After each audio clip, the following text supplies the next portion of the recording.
Hey y'all, we back, y'all. We back with another reaction because this is a part of the case that I want y'all to listen to because something that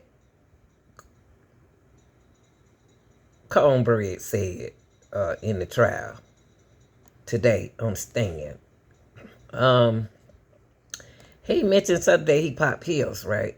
And how it make him feel and stuff like that. How it don't make it feel.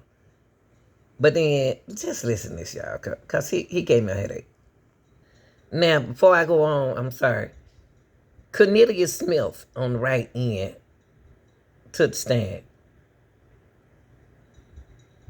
Okay? And most of his testimony was to hinder Hernandez, Govan. Which Govan is allegedly in this too. That's what he said. So, let's listen to this. Locked up December 9th, I was intoxicated, so, I really didn't want to talk. Okay, so you are now telling me that on December 9th, the police illegally questioned you while you were drunk. They didn't wait for you to sober up. I didn't say they illegally pushed me. I said I was intoxicated, and I said I would talk to you, so, but... Okay. All right. Okay, y'all. This is what cornbread means. I mean, said Cornelius was talking about. Oxycodin can cause intoxication. Okay, it can cause intoxication. See, we think that only alcohol can cause intoxication. No, oxycodin can cause intoxication. Oxycodin is an opioid that affects the central nervous system, including areas responsible for pleasure rewards. Now, when abused, it can cause euphoria.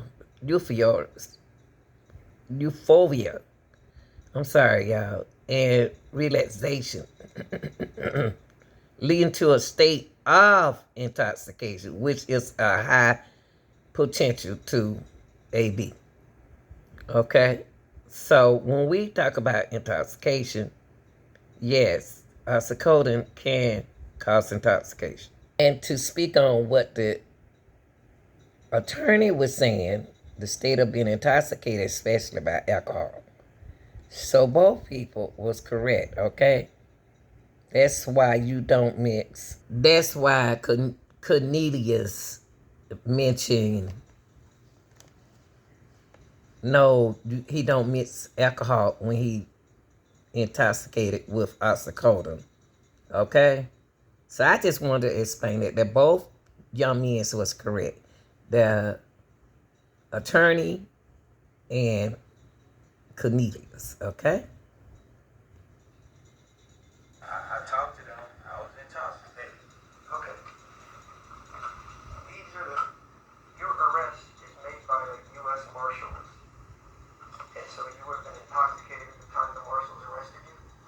Yeah. And this is in the daytime, right? During the day? Yeah. All right. And so you're really close to your daughter's birthday on the day they arrested you. Pay attention to this, y'all. Pay attention to this.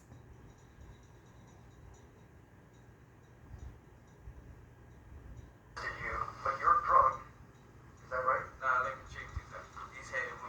I saw them trailing me. The U.S. Marshal trailing me. They used to follow me the whole morning from the time I got up. After I saw them, the next day it was on. I saw them trailing me. I went and got cake and ice cream for my daughter. I dropped Angela off at work. I dropped her cake and ice cream off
So I just explained that to y'all.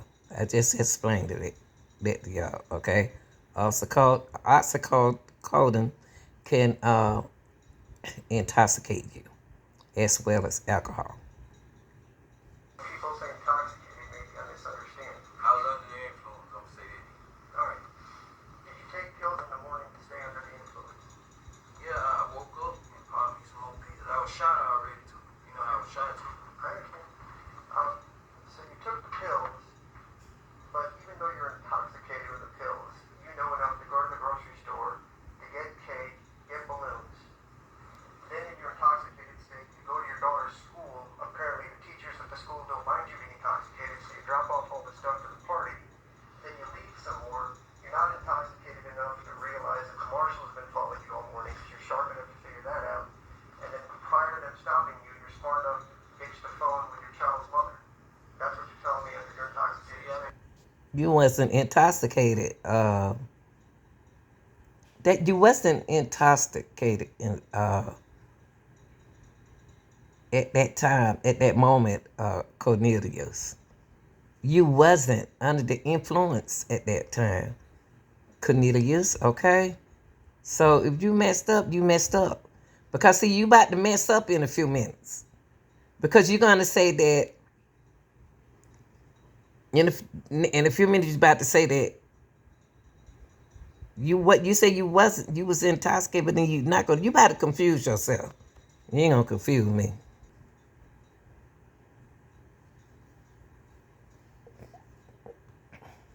Been taking them so long to where pills don't do me like they probably do you. And I could be at work as well. Right? And then after I saw the U.S. Marshals on me, I did go to a Family Dollar, get some Tylenol PM, and took some of them too. Okay. Alright, so let's go back to the story for the day. You get up, you pop some pills, you go to the grocery store, you go to the school, then you see the marshals. Instead of being worried about the marshals following you, they just leave you alone. You go to the Family Dollar to go buy headache pills. They ain't just leave me alone. They were drilling me, trying to see exactly where I was going, what I was doing. They were tracking me the whole time. From the time I Why got didn't they just stop you if they saw you? I mean, you're clearly They were wanted. doing this and you're on the cause for speculation. They stopped you near your child's mother's house, right? No, they stopped me in Mississippi. I put them on the I left. I just put them on the trail. They ain't put no lights on me till I got in Mississippi. Okay. High-speed chase, you just Nah, got no, I speed straight. Because as soon as they put South Haven police behind me, and South Haven police put their lights on me, I pulled up. And the marshal was right there. Alright, so we're talking about intoxicating. So you're smart enough to say, I'm going to get out of Memphis, have them chase me across state lines to Mississippi, and you remember specifically South Haven police got you. They didn't chase me. I just drove and they were following me. They were trailing me the whole time.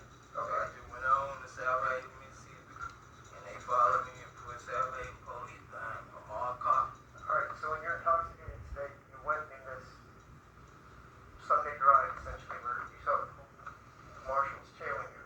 Then you were smart enough to recognize South Haven police was also involved. Is Look, that right? that's how I am. I'm from the street, so, you know, when you drive, pay attention to all your mirrors. You know what I'm saying? So I pay attention to these cars following me. You know what I'm saying? And I knew that if they was some hitters, they would have pulled up on me and just shot the car. You know what I'm saying? So I went ahead and went on to Mississippi. When I was in my baby mama's car, matter of fact, they pulled up 5-6 cars deep, number 10 1. So I knew that was police. What kind of cars were following you? Jeeps, all kinds. You know how the marshals drive? You know. Well, marshals usually have those big SUVs and Suburbans, but you're saying like a Jeep Wrangler? They had Jeeps, they had all kind of cars. Okay, They was in unmarked cars, tinted out.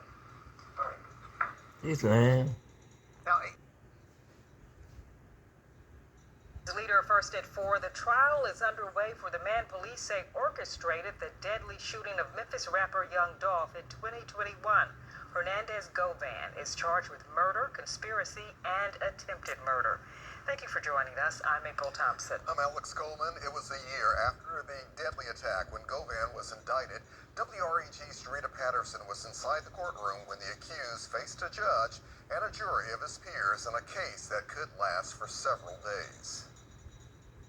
Monday marked day one for the trial of Hernandez Govan, the man state prosecutors are calling the mastermind behind the deadly shooting of Memphis rapper Young Dolph in November of 2021. Govan, flanked by his defense lawyers, made his way into court, sitting motionless once inside, staring straight ahead. The judge first giving jury instructions to the 12 men and women, plus 4 alternates, who could soon decide the fate of the man charged with murder and conspiracy. During the course of the trial, you will receive all of the evidence you may properly consider to decide the case. Prosecutors wasted no time during their opening statements to the jury, telling the attentive group a lot of money was up for grabs for an alleged contract killing. Govan told Smith that there is a $100,000 bounty on Adolph Norton's life. The assistant district attorney went on to describe the aftermath from the alleged murder for hire. Norton's body had around 20 gunshot entrance wounds to his neck, his chest, his arms, and a catastrophic injury to his face. When it was the defense's turn to deliver their opening statement, they began right away with poking holes in the story of one of the state's star witnesses, Cornelius Smith. And I ask each and every one of you, what would you do if you were facing a mandatory life sentence to get out of it? Why would you need to make so many different statements if you were telling the truth? From that moment, the state called 2 witnesses, the sister and former bodyguard of Young Dolph, which was followed by an hour-long recess. We are covering this trial gavel to gavel. In fact, we have Team